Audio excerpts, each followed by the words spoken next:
ভারতের সৈনিক, আমরা বাংলাদেশ বিনির্মাণে অর্থ হারিয়েছি। আমরা প্রকৃত আহত জুলাই যোদ্ধাদের আমরা কষ্ট বুঝি, আমরা তাদের মর্ম বুঝি। এখনো শরীরে হাজারটি বুলেট রয়েছে, এখনো এক পায়ে ডিভাইস পরিহিত অবস্থায় আছে।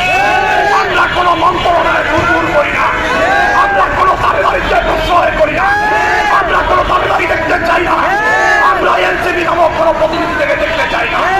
আমরা আহত জুলাই যোদ্ধারা স্বাভাবিক, আমরা বাংলাদেশের সম্পদ।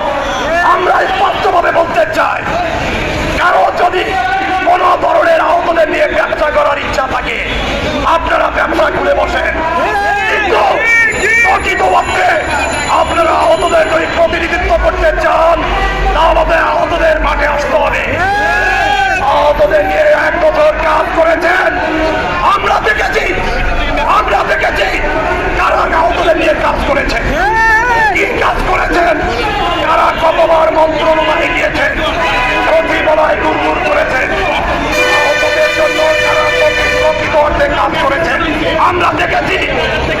আজকে বাধ্য হয়েছি আপনাদের নিয়ে আবার রাস্তায় দাঁড়াতে, আজকে বাধ্য হয়েছি আপনাদের নিয়ে।